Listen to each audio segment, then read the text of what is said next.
एक दिन की बात है। गांव की एक औरत जिसका नाम रामकली था, वो सोना के घर आती है। सोना की माँ, अरे सोना की माँ। अरे अम्मा, आप आज यहाँ कैसे? सब ठीक तो है? हाँ हाँ, सब ठीक है। तू अपनी बता। सोना बिटिया की शादी की कहीं बात बनी? अरे कहाँ अम्मा, कहीं बात नहीं। तू चिंता मत कर, सोना की शादी जल्दी ही हो जाएगी और अच्छा रिश्ता भी मिलेगा। रामकली की ये बात सुनकर सोना की माँ की आंखों से आंसू निकल आते हैं। सोना की माँ, गांव के किनारे जो मंदिर है, उसमें एक पुजारी जी रहते हैं। वो बहुत ही विद्वान है। उनके पास हर परेशानी का हल है। तू उनके पास जा, वो तुझे जरूर कोई ना कोई उपाय बताएंगे। सच्ची में अम्मा जी? फिर तो मैं पुजारी जी के पास कल ही चली जाऊंगी।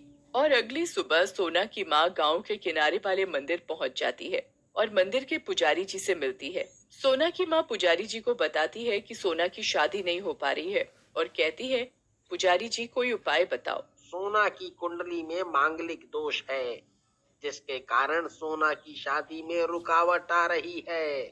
दोष? कैसा दोष? दोष ऐसा है कि अगर सोना की शादी हो भी गई तो उसका पति शादी के अगले दिन ही मर जाएगा। पुजारी जी कोई तो उपाय होगा इस दोष को दूर करने का। उपाय तो है।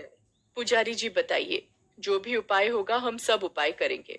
तो सुनो, उपाय ये है, तुम्हें पहले सोना की शादी एक पेड़ से करनी पड़ेगी। जो उसकी शादी होने में रुकावट आ रही है, वो दूर हो जाएगी। और अगले दिन सोना के माँ पिताजी जंगल में एक पेड़ की तलाश में जाते हैं जिससे कि वो सोना की शादी कर सके।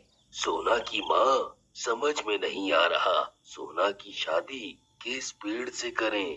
देखो ये पेड़ कितना बड़ा है, सोना की शादी इसी पेड़ से कर देते हैं।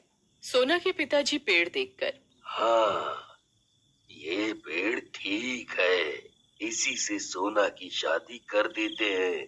कल ही सोना की शादी इसी पेड़ से आकर कर देंगे।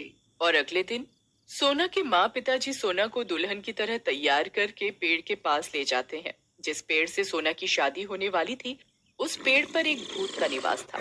सोना और सोना के माँ पिताजी इस बात से अनजान थे कि इस पेड़ पर एक भूत रहता है।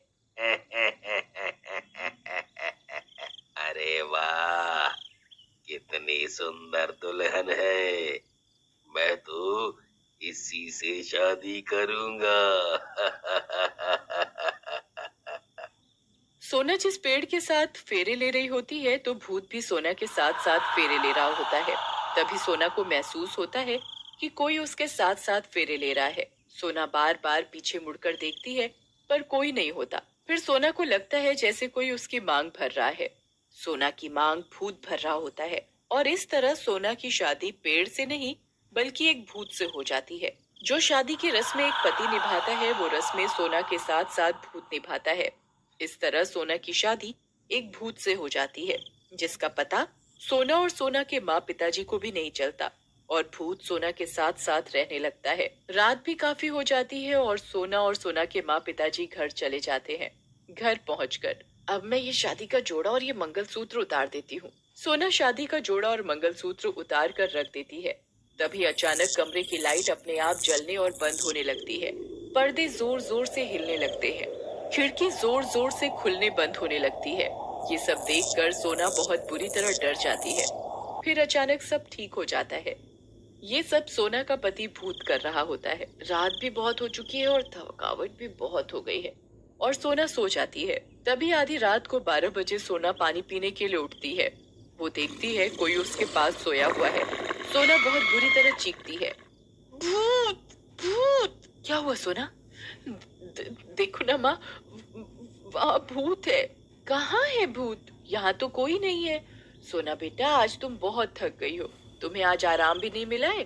थोड़ा आराम कर लो, ठीक हो जाओगी। और अगली सुबह सोना सोकर उठती है तो देखती है उसके गले में मंगलसूत्र डला हुआ है।